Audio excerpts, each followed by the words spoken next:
افسوسناک چیز یہ ہے کہ پاکستان کے اندر دہشت گردی کی جو لہر ہے مزید تیز ہوتی جا رہی ہے اور خطرات بہت زیادہ منڈلا رہے ہیں. 3 مزید دھماکے ہوئے جعفر آباد میں, تربت میں, کوئٹہ میں, اور یہ بڑا خوفناک ایک عمل ہے. اللہ تعالیٰ سب کی زندگی محفوظ کرے, لیکن سیکیورٹی کی صورتحال بہت زیادہ خراب ہوتی ہوئی محسوس ہو رہی ہے, نظر آ رہی ہے. پتہ نہیں الیکشن کمیشن پاکستان کا جو بلہ ہے تھلے سے کب باہر آئے گا. دو کہ انہوں نے رپورٹس منگوا لی ہیں حساس اداروں سے اور مختلف جو چیف سیکرٹریز ہیں, اور لیٹس سی کہ الیکشن کمیشن پاکستان کیا فیصلہ کرتا ہے. لیکن بہرحال لا اینڈ آرڈر کی ایک صورتحال کریٹ ہو رہی ہے جو معاملاتی انتخابات کی طرف جا رہے ہیں. 2-3 اہم ترین خبریں آپ کے سامنے رکھ دیتے ہیں.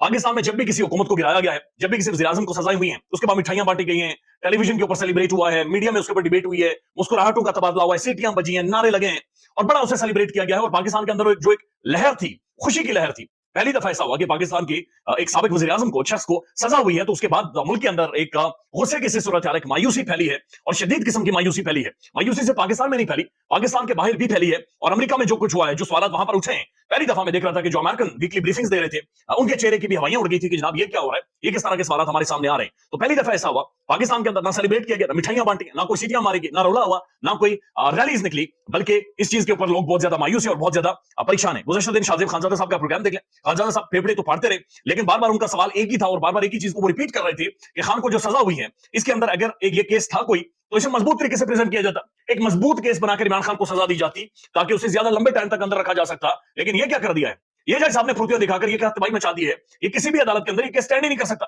عمران خان صاحب کے وکلا یہ کہتے ہیں کہ انہوں نے تو ہمارے اوپر احسان کر دیا ہے کہ جو 2 سخت ترین اہم ترین کیسز تھے ان کے اندر اس طرح سے معاملات کو چلایا گیا ہے کہ جناب یہ تو پہلے ہی دوسری پیشی میں یہ بالکل جج اٹھا کر ردی کی ٹوکری میں پھینک دے گا, یہ تو کسی بھی طور پر اسٹینڈ ہی نہیں کر سکتے. اور اسی وجہ سے آپ نے دیکھا کہ پاکستان کے ٹیلی ویژن کے اوپر ایک بڑی مایوسی ہے.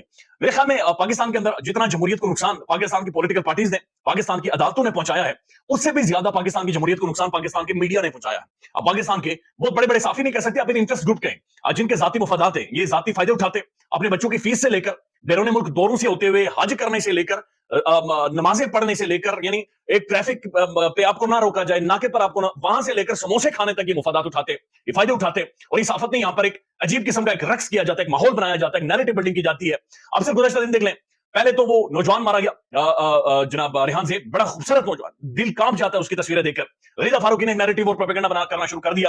بعد میں اس کی فیملی کا جواب اب یہ آ گیا کہ جناب یہ ہمارے بچے کو حکومت کی ناک کے نیچے مارا گیا, لہٰذا حکومت ذمہ دار ہے, کوئی اور بندہ ذمہ دار نہیں ہے, لیکن اس کے اوپر خاموشی ہے. بہرحال ایک نیریٹو بنایا گیا. پھر بشرا بی بی کو جس طرح سے بننے کا شفٹ کیا گیا ہے, اس کے اوپر تو صحافیوں نے, یعنی ان کے منہ سے جھانک نکلا. ایک دو نے تو یہ کہہ دیا کہ جناب کسی بڑے کے دل میں رحم دلی آ گئی ہے, اور اس بڑے کے دل میں رحم دلی کی وجہ سے بشرا بی بی کو وہاں پر شفٹ کر دیا گیا ہے. خدا کا نام ہے, خدا کا نام ہے, بڑے کے دل میں رحم دلی, اور رحم دلی وہ بھی کہ بشرا بی بی کو بننے کا شفٹ کیا جائے. اور پھر یہ بھی ایک نیریٹو بنانے کی کوشش کی کہ عمران خان نے درخواست کی ہے کہ بشرا بی بی کو وہاں پر شفٹ کر دیں, یہ یہاں پر اندازہ لگا لیں. اور پھر یہ بھی بہت سارے صحافی اٹھ کے جنہیں خان نے این آر او مانگا تو کیا مانگا, وہ این آر او مانگ رہا ہے. غریدہ صاحبہ نے تو یہ کہہ دیا کہ مریم کو ریسٹ ہاؤس نہیں دیا گیا, گیسٹ ہاؤس نہیں دیا گیا, یہ کیا ہو گیا ہے.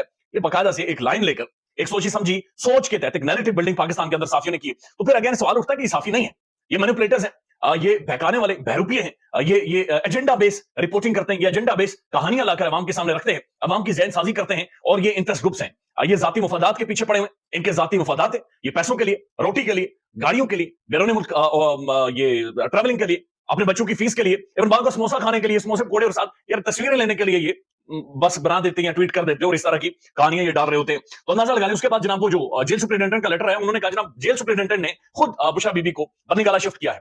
اگر عمران خان یہ کہتا کہ بشرا بی بی کو بننے گالا شفٹ کر دے, یہاں پر اس کے لیے ٹھیک نہیں ہے. میں یقین سے کہہ سکتا ہوں کہ بشرا بی بی کو اڈیالہ جیل میں ایسے سیل میں ڈالا جاتا کہ جہاں پر ہو سکتا ہے کتے بھی چھوڑے جاتے تاکہ خان کو تکلیف پہنچے, کیونکہ یہ تو ہو ہی نہیں سکتا. رحم دلی کا تو سوال ہی پتا نہیں ہوتا.